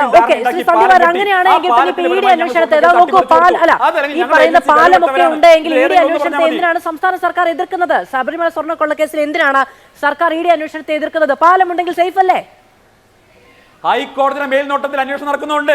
ഹൈക്കോടതിയുടെ മേൽനോട്ടത്തിലായിരിക്കില്ലല്ലോ. ഇത് മോദിയുടെ മേൽനോട്ടത്തിലാണെങ്കിൽ അവർ ഭയക്കില്ലല്ലോ. അന്വേഷണമെങ്കിൽ അവർ ഭയക്കില്ല. കാരണം നെക്സസ് അല്ലേ കേരളം. സംസാരിക്കുമ്പോ ഇപ്പൊ അങ്ങ് സംസാരിച്ചുകൊണ്ടിരിക്കുമ്പോ മറ്റൊരു പാനലിസ്റ്റ് അങ്ങ് സംസാരിക്കുന്നത് മുഴുവൻ മണ്ടത്തരമാണ്, വിഡ്ഢിത്തരമാണെന്ന് നിരന്തരം പറഞ്ഞാൽ അങ്ങ് സഹിക്കുവോ? അത് ചെയ്യരുത്, അത് മോശമാണ്. ഞാൻ ആവർത്തിച്ച് പറയുകയാണ്. ഒരാൾ സംസാരിച്ചുകൊണ്ടിരിക്കുമ്പോൾ ഇയാൾ പറയുന്നത് മുഴുവൻ വിഡ്ഢിത്തരമാണെന്ന് അങ്ങ് സംസാരിക്കുമ്പോൾ മറ്റുള്ളവർ അങ്ങനെ ചെയ്താലോ? അദ്ദേഹം ഞാൻ ഇടപെടുന്ന അദ്ദേഹത്തിന്റെ അവസരം കഴിഞ്ഞ് അങ്ങയിലേക്ക് വരുമ്പോഴാണ്. അങ്ങ് അതിന് സമ്മതിക്കില്ലെങ്കിൽ എന്ത് ചെയ്യും? അല്ല, പൊതുസമൂഹത്തെ പറ്റിക്കുന്ന രീതിയിൽ ഇത്ര വിഡ്ഢിത്തരങ്ങൾ പറയുമ്പോൾ അത് കേട്ടിരിക്കാൻ അങ്ങോട്ടും ഇങ്ങോട്ടും ആരോപണം അഭിപ്രായം ഉണ്ടാകുന്നേ. അങ്ങ് പറയുന്നത് ചിലപ്പോൾ അദ്ദേഹത്തിന് അഭിപ്രായം ഉണ്ടാകും. അങ്ങ് സമ്മതിച്ചു കൊടുക്കോ? അല്ല, അദ്ദേഹം പറയുന്നത് അത് അങ്ങയുടെ അവസരത്തിൽ പറയുന്നത് ചർച്ച അലമ്പാക്കി കളയല്ലേ? മറ്റുള്ളവരുടെ സമയത്തിനൊക്കെ വിലയുണ്ട്. അല്ല, അദ്ദേഹത്തിന് ഇഷ്ടംപോലെ സമയം കൊടുക്കേണ്ട മാധു. കാരണം ഇതുപോലെയുള്ള സത്യങ്ങൾ അദ്ദേഹം വിളിച്ചു പറയട്ടെ, കേരളം കേൾക്കട്ടെ. ധർമ്മേന്ദ്ര പ്രധാൻ രാജ്യസഭയുടെ ഫ്ലോറിൽ പറഞ്ഞു ഞങ്ങളും CPM തമ്മിൽ പാലം പണിതു, ബ്രിട്ടാസ് ഇടനിലക്കാരനായി പറഞ്ഞു. എവിടെ? രാജ്യസഭയുടെ ഫ്ലോറിൽ പറഞ്ഞു.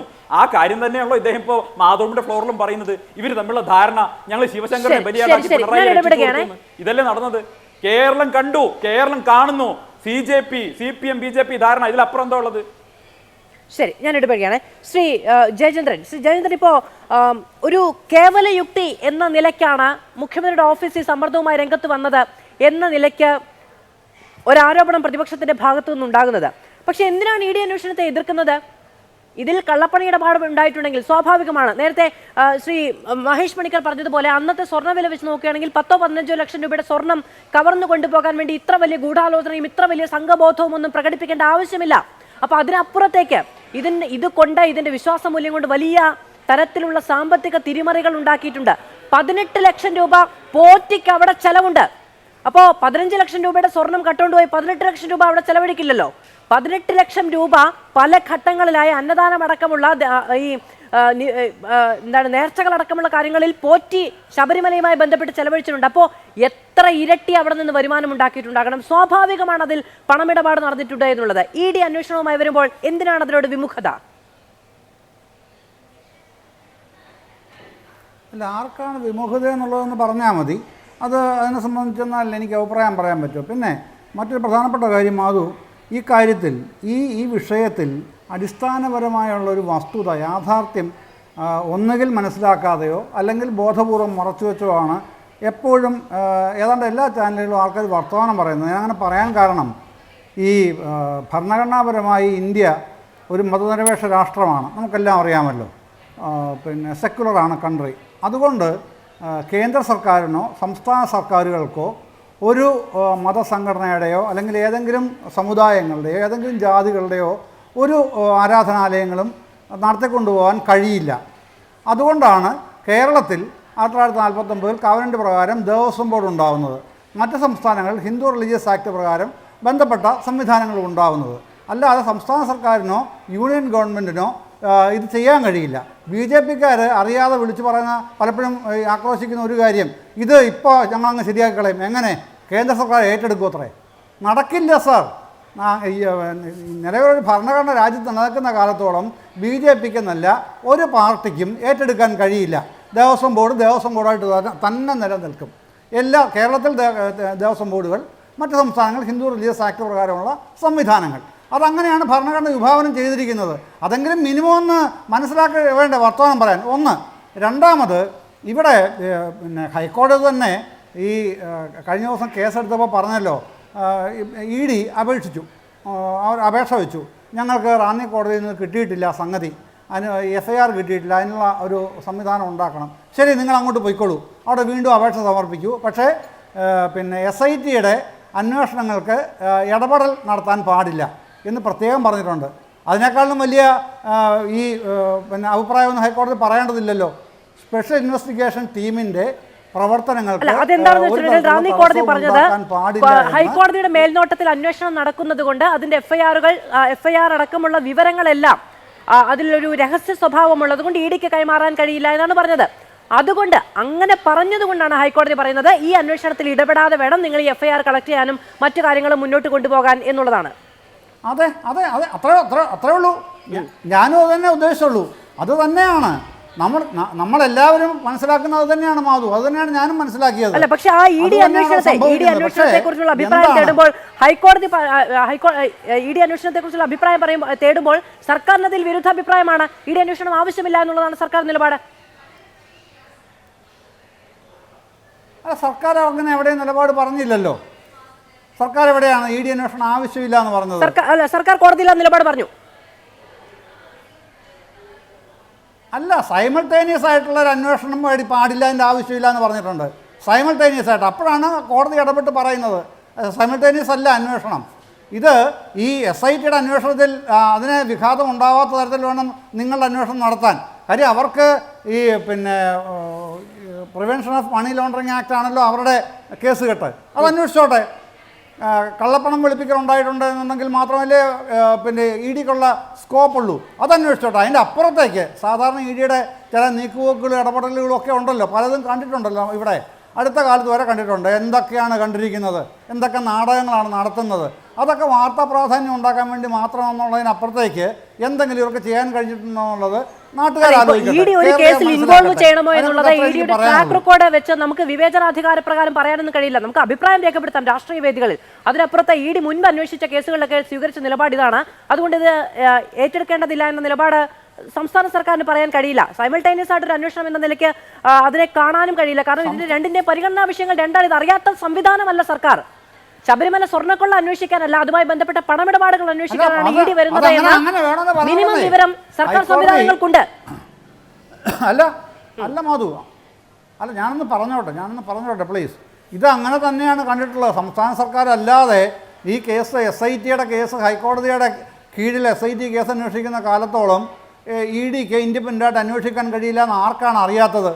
അത് സർക്കാരിലെ ആർക്കെങ്കിലും പ്രത്യേകിച്ച് പറഞ്ഞ് മനസ്സിലാക്കി കൊടുക്കേണ്ട കാര്യമുണ്ടോ? സാധാരണക്കാരായ നമുക്ക് പോലും അത് മനസ്സിലാവില്ലേ? പിന്നെയാണോ ഭരണാധികാരികൾക്ക് അത് മനസ്സിലാവാത്തത്? അതവിടെ നിൽക്കട്ടെ. ഈ ഒരു പാരലൽ അന്വേഷണം ഒന്നും ഇ ഡിക്ക് നടത്താൻ കഴിയില്ല. അത് വേറെ കാര്യം. ഈ എസ് ഐ ടിയുടെ അന്വേഷണത്തിൽ പാരലൽ അന്വേഷണത്തിന്റെ സാധ്യത അങ്ങനെ ഒരു നമ്മൾ അതിനെക്കുറിച്ച് പറയേണ്ട അങ്ങനെ ഒരു ക്ലാരിഫിക്കേഷൻ നൽകേണ്ട കാര്യം തന്നെയില്ല. കാരണം ഇതിൽ പാരലൽ അന്വേഷണം സാധ്യമല്ല. ഇ ഡിയുടെ ജൂറിസ്ഡിക്ഷൻ അതുമായി ബന്ധപ്പെട്ടതല്ല. ശബരിമല സ്വർണ്ണക്കൊള്ള അന്വേഷിക്കാൻ ഇ ഡിക്ക് കഴിയില്ല. അതുപോലെ അതുമായി ബന്ധപ്പെട്ട പണമിടപാട് അന്വേഷിക്കാൻ SIT-ക്കും കഴിയില്ല. ഇത് രണ്ടും രണ്ടാണ്. അപ്പോൾ സർക്കാരിന് അതിലൊരു അങ്ങനെ ഒരു ഇനി ഇപ്പൊ ഇ ഡി അതിൽ അന്വേഷിച്ച് കളയുമോ എന്ന് ചിന്തിക്കേണ്ട കാര്യം പോലും ഇല്ല.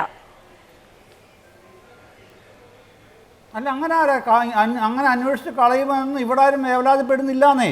താങ്കൾ അങ്ങനെ അനാവശ്യമായ ഉത്കണ്ഠ സർക്കാരുണ്ടെന്ന് പറയുകയാണെന്നുണ്ടെങ്കിൽ അതിനെ സാധൂകരിക്കാൻ കഴിയുന്ന എന്തെങ്കിലും തെളിവുകളൂടെ പറയണം. ഉത്കണ്ഠയുണ്ട് എന്നൊരു വാക്ക് ഞാൻ പറഞ്ഞിട്ടില്ല. എന്തിനാണ് എതിർക്കുന്നത് എന്നേ ചോദിച്ചുള്ളൂ. ഉത്കണ്ഠയുണ്ട് എന്നൊരു വാക്ക് ഞാൻ പറഞ്ഞില്ല. സർക്കാരിന് എന്തെങ്കിലും മറയ്ക്കാനുണ്ടെന്നോ വഴിയിൽക്കാരുണ്ടെന്നോ ഉത്കണ്ഠയുണ്ടെന്നോ ഒന്നും ഞാൻ പറഞ്ഞിട്ടില്ല. നിലപാട് പറയല്ലേ ചെയ്യുന്നത്. അത് ശരി, അന്വേഷണം വേണമെന്ന് ചോദിക്കുമ്പോഴത്തെ നിലപാട് വേണ്ട എന്നാണെങ്കിൽ അത് ശരി. അല്ല ശ്രീ ജയേന്ദ്രൻ, അതായത് അന്വേഷണം വേണോ വേണ്ട അതൊരു നിലപാട് പറച്ചിലാണ്. അതേസമയത്ത് തന്നെ അന്വേഷണത്തോടുള്ള എതിർപ്പുമാണ്. അങ്ങനെയല്ലല്ലോ, ഇങ്ങനെ അർത്ഥം പറഞ്ഞാലേ. അല്ല, അങ്ങനെയല്ലല്ലോ. പിന്നെ ഈ അടച്ചിട്ട മുറിയിൽ വാദപ്രതിവാദങ്ങൾ നടക്കുമ്പോൾ സ്വാഭാവികമായും ഗവൺമെന്റ് നിലപാട് എന്താണെന്നുള്ളത് ആരായുമ്പോൾ ഇത് വേണ്ട എന്നല്ലല്ലോ പറഞ്ഞത് പ്രോസിക്യൂഷൻ, അല്ലെങ്കിൽ ഗവൺമെന്റ് വിഭാഗം അങ്ങനെയല്ലല്ലോ പറഞ്ഞത്. ഇത് അതിന്റെ പാരലായിട്ട് അന്വേഷണം പാടില്ല എന്ന് പറഞ്ഞിട്ടുണ്ട്. ബെഞ്ച് തന്നെ വ്യക്തമാക്കിയത് അങ്ങനെ പാടില്ല. പ്രോസിക്യൂഷൻ അല്ലെന്ന് ഞാൻ പറഞ്ഞല്ലോ. അവിടെ വ്യക്തമാക്കിയിട്ടുണ്ട് അങ്ങനെ ഈ പാരലായിട്ട് അന്വേഷണം പാടില്ല, SIT-യുടെ അന്വേഷണത്തെ ഇന്റർഫിയർ ചെയ്യാൻ പാടില്ല എന്ന് പറഞ്ഞിട്ടുണ്ട്. അത് തന്നെ അവർ റീട്രേറ്റ് ചെയ്തിട്ടുമുണ്ട്. സ്പെഷ്യൽ ബെഞ്ച് അതാണ് ചെയ്തിട്ടുള്ളത്. അതിലെന്താ തകരാറെന്താ? ശരി, അല്ല അതിന് തകരാറൊന്നുമില്ലായിരുന്നെങ്കിൽ അല്ല ഹൈക്കോടതിക്ക് നിങ്ങൾ പൊയ്ക്കോളൂ കിട്ടും എന്ന നിലയ്ക്ക് പറയേണ്ടി വരില്ലായിരുന്നു. അത് FIR വിട്ടുകൊടുക്കുന്നതിന് ബുദ്ധിമുട്ടില്ല എന്ന ഹൈക്കോടതിക്ക് നിലപാടെടുക്കേണ്ടി വരില്ലായിരുന്നു. അങ്ങനെ തകരാറില്ലായിരുന്നു എങ്കിൽ വീണ്ടും കോടതിയിലേക്ക് ചെല്ലൂ എന്ന് പറയുന്നത് സ്വാഭാവികമായും ഹൈക്കോടതിയുടെ എതിർപ്പ് ഉണ്ടാകും എന്നത് ചൂണ്ടിക്കാണിച്ചുകൊണ്ടാണ്. അവിടെ FIR-ന്റെ പകർപ്പ് കൊടുക്കുന്നതിൽ വിമുഖത ഉണ്ടായിട്ടുണ്ടെങ്കിൽ ഹൈക്കോടതിയിലേക്ക് അത് വരുമ്പോൾ ഹൈക്കോടതി ED അന്വേഷണത്തിലുള്ള വഴി തുറക്കുകയാണ് ചെയ്തത് എന്നാണ് ഞാനും പറഞ്ഞത്. ശ്രീ പ്രിൻറ്റു മഹാദേവ്, ഇന്നിപ്പോ കോൺഗ്രസിനൊപ്പം BJP-യും ഈ SIT അന്വേഷണവുമായി ബന്ധപ്പെട്ടുള്ള ഒരു അവിശ്വാസമുണ്ട് എന്നത് ശരിയാണ്. ആദ്യം തന്നെ BJP ആദ്യഘട്ടം മുതൽ സംസ്ഥാന സർക്കാരിന്റെ പേരോളിലുള്ള ഉദ്യോഗസ്ഥർ അന്വേഷിക്കുന്നതുമായി ബന്ധപ്പെട്ടുള്ള എതിർപ്പുകളൊക്കെ പറയുന്നുണ്ട്. പക്ഷെ കോടതിയിലേക്ക് അന്വേഷണ റിപ്പോർട്ട് എത്തി കോടതി നടപടിക്രമങ്ങൾ പൂർത്തീകരിക്കാൻ 4 ആഴ്ചത്തെ സമയം കൂടി നൽകുന്നു. N. വാസുവും A. പത്മകുമാറും അടക്കമുള്ള മുതിർന്ന നേതാക്കൾ CPM-ന് ഞങ്ങളുടേതല്ല എന്ന് പറയാൻ കഴിയാത്ത തരത്തിലുള്ള നേതാക്കൾ അറസ്റ്റിലാകുന്നു. പാർട്ടി ഇപ്പോഴും പറയുന്നത് പാർട്ടി അംഗമാണ്, അല്ലാതെ ജനപ്രതിനിധി അല്ല എന്ന നിലയ്ക്ക് രാജിവെക്കേണ്ടതില്ല എന്നുള്ളതാണ്. ഇന്നലത്തെ പോലും കോടതി ഉത്തരവിൽ കൃത്യമായി ഈ ആളുകളുടെ ഇടപാടും ഈ ആളുകളുടെ ഇടപെടലും അവരുടെ സമ്മർദ്ദവും അടക്കമുള്ള കാര്യങ്ങൾ കോടതി ചൂണ്ടിക്കാണിക്കുമ്പോഴും മാറ്റി നിർത്തേണ്ടതില്ല എന്ന തീരുമാനത്തിലേക്ക്, ആത്മവിശ്വാസത്തിലേക്ക് എങ്ങനെയാണ് ഒരു പാർട്ടിക്ക് എത്താൻ കഴിയുക? അല്ല, ഞങ്ങളെ സംബന്ധിച്ചിടത്തോളം ഞങ്ങൾ കൃത്യമായ ബോധ്യമുണ്ട്. ഈ പിണറായി സർക്കാർ കൺസൾട്ടൻസി കോഴ മുഖമുദ്രയാക്കിയിട്ടുള്ള ആളുകളാണ്. ബഡ്ജറ്റ് പോലും കോഴ എങ്ങനെയുണ്ടാക്കാം, ബഡ്ജറ്റിൽ നിന്ന് ഇങ്ങനെ പണം അടിച്ചു മാറ്റാൻ ചിന്തിച്ചുകൊണ്ട് കൺസൾട്ടൻസി കോഴ മുഖമുദ്രയാക്കിയ ആളുകളാണ്.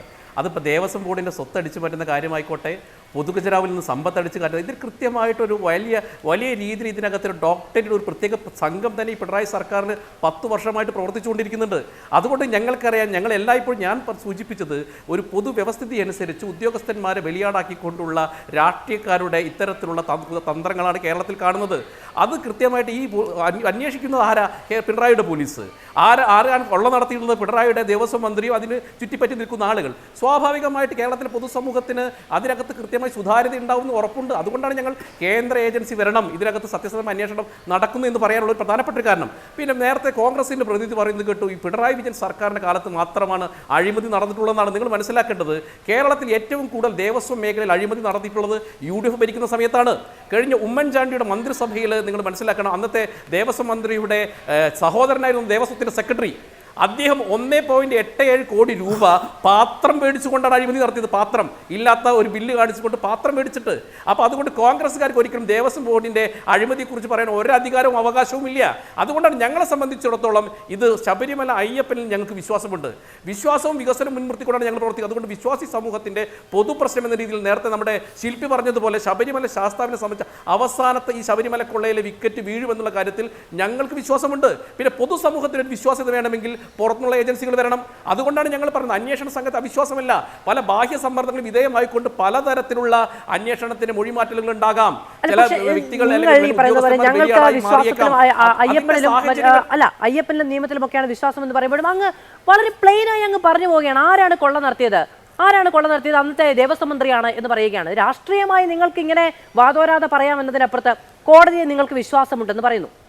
SIT-യിൽ നിങ്ങൾ അവിശ്വസിക്കുന്നു എന്ന നിലയ്ക്ക് അങ്ങനെ വളരെ ഡയറക്റ്റ് ആയിട്ടുള്ളൊരു കമന്റ് ഒന്നും നിങ്ങൾ പറഞ്ഞിട്ടില്ല. സംസ്ഥാന സർക്കാരിന്റെ ഉദ്യോഗസ്ഥരല്ലേ എന്ന തരത്തിലുള്ളൊരു സംശയം മുന്നോട്ട് വെക്കുന്നു എന്നതിനപ്പുറത്ത്.